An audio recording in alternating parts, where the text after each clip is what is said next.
እዙ ድምፂ ራዲዮ ኤረና እዩ። ዕለታዊ ዜና ጳጳሳት ካቶሊካዊት ቤተ ክርስቲያን ኤርትራ መንግስቲ ኤርትራ ንብረታ ቤተ ክርስቲያን ዝኾነ ቤት ትምህርታትን ኣብያተ ሕክምናን ንምህጋሩ ዝቃወም ደብዳቤ ልኢኾም።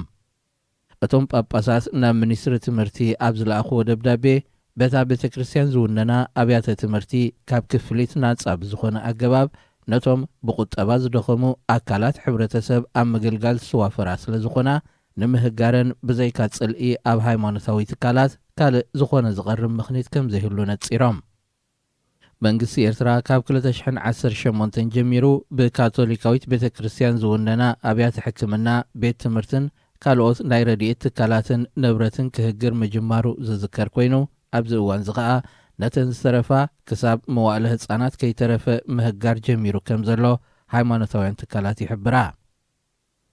ጳጳሳት ካቶሊካዊት ቤተ ክርስቲያን ኣብ ዘቕረብዎ ጥርዓን ብተወሳኺ እቲ ቅድሚ ሕጂ ዝተወርሰን ብሕጂ ክውረስ ኣብ መደብ ዘሎን ኩሉ ሕጋዊ ዋንነት ቤተ ክርስቲያን ብምዃኑ ክሳብ ናብ ዋንኡ ዝምለስ ከይተሓለሉ ጥርዓኖም ክቕጽሉ ምዃኖም ሓቢሮም። ካብ ብፈለምኡ ዕላማ ምቋም ትካላት ወሃብቲ ጥዕናን ትምህርትን ነቲ ኣብ ርሑቕ ገጠራት ዝርከብ ህዝቢ ንምግልጋል እዩ ዝብሉ ጳጳሳት ካቶሊካዊት ቤተ ክርስቲያን ምስ መንግስቲ ንምውድዳር ወይ ምጭራት ከም ዘይኮነ ገሊጾም። እቲ ናብ መንግስቲ ኤርትራ ዝሰላእከ ደብዳቤ መወዳእታ ንህዝቢ ከገልግላ ዝቖማ ብዘይ መኽሰብ ዝሰርሓ ትካላት ምዕጻውን ንብረተን ምህጋርን ኣንጻር ረብሓ ህዝብን መሰረታዊ ምግሃስ ፍትሕን እዩ ብምባል ተቃውሞ ጳጳሳት ካቶሊካዊት ቤተ ክርስቲያን ኤርትራ ይገልጽ።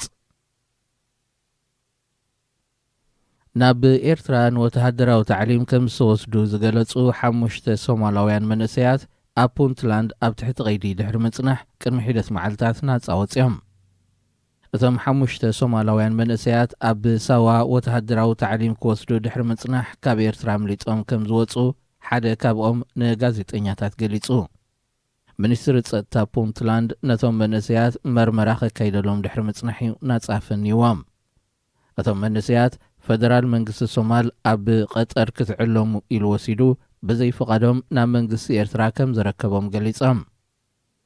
ዕድመ ስልጣኑ ዘብቅዐ ፕሬዚደንት መሐመድ ዓብዱላሂ መሐመድ ፋርማጆ ሃልዋት ናይቶም ናብ ኤርትራን ኣብ ትግራይ ዝካየድ ዘሎ ኩናት ከም ዝተሳተፉ ዝግለጽ ዘሎ መንእሰያትን ንቤተሰቦም ከፍልጥ ብተቃወምቲ ሓይልታት ሃገር ጸቕጢ ክግበረሉ ጸኒሑ እዩ። መንእሰያት ሶማል ኣብ ኤርትራ ወተሃደራዊ ታዕሊም ክወስዱ እዚ ናይ ፈለማ እዋን ከም ዘይኮነ ዝገልጹ ዲፕሎማሰኛታት ሃገር ውድብ ሕቡራት ሃገራት መንእሰያት ሶማል ኣብ ትግራይ ኣብ ዝካየድ ዘሎ ኩናት ተሳቲፎም ክብል ድሕሪ ዘውፅኦ መግለጺ ዝያዳ ኣቓልቦ ህዝቢ ከም ዝሰሓበ ይሕብሩ። እዞም ብኣባላት ጸጥታ ፑንትላንድ ተታሒዞም ዝጸንሑ 5 መንእሰያት ናብ ፈደራላዊ መንግስቲ ሶማል ክርከቡ ከም ዘይደልዩ ይገልጹ። ማሕበር ሃገራት ዓረብ ብጉዳይ ናይል ብዝምልከት ፍሉይ ኣኼባ ከካይድ እዩ። እቲ ብግብፅን ሱዳንን ከም ዝተፀውዐ ዝተገልጸ ፍሉይ ኣኼባ ንሰሉስ 15 ሰነ ክካየድ ምዃኑ ተሓቢሩ። እቲ ፍሉይ ኣኼባ መንግስቲ ኢትዮጵያ ኣብ ጉዳይ ምምላእ ማይ ዲጋ ተሃድሶ ዝወሰዶ በይናዊ ስጉምቲ ዘተኮር ከም ዝኸውን ምኽትል ዳይረክተር ማሕበር ሃገራት ዓረብ ሑሳም ዛኪ ገሊጹ። ንሱ ኣብቲ ብቐዳም 12 ሰነ ንጋዜጠኛታት ኣብ ዝሃቦ መግለጺ እቲ ማሕበር ከም ኣብ ዝሓለፈ እዋን ዝሃቦ ቃል መትከሉ ከም ዘይቀየረን ንረብሓ ግብፅን ሱዳንን ደው ኢሉ ከም ዘሎን ኣመልኪቱ። ኣቐድም ኣቢሉ ማሕበር ሃገራት ዓረብ ግብፅን ሱዳንን ኣብ ጉዳይ ፈለግ ናይል ዝህልወን ናይ ምውሳን መሰል ክኽበር ኣለዎ ክብል ኣንጻር መንግስቲ ኢትዮጵያ ደው ከም ዝበለ ነጺሩ እዩ። ሚኒስትር ጉዳያት ወጻኢ ግብፂ ሳምሕ ሽኩሪ ምስ ዋና ጸሓፊ ውድብ ሕቡራት ሃገራት አንቶኒዮ ጉተረዝ ኣብ ዝገበሮ ናይ ቴሌፎን ዝርርብ ባይቶ ጸጥታ ናይ መንጎኛ ተራ ክጻወት ንግብፂ ኣዝዩ ኣገዳሲ ምዃኑ ገሊጹ እዩ። ብደቡባዊ ምስሕሓብ ምስ ኢትዮጵያ ኣብ ካልእ ወጥሪ ኣትያ ዘላ ሱዳን ተወሳኺ ሰራዊት ናብ ዶባት ከተዋፍር መደብ ከም ዘለዋ ኣብ ሳልስቲ እዚ ተሓቢሩ እዩ። ዜና ኣብዚ ይፍጸም። ሬድዮ ኤረና ሬድዮ ኤረና ካብ ከተማ ፓሪስ ዝመሓላለፍ ብኤርትራውያን ጋዜጠኛታት ዝዳሎ ነፃ ሬድዮ እዩ።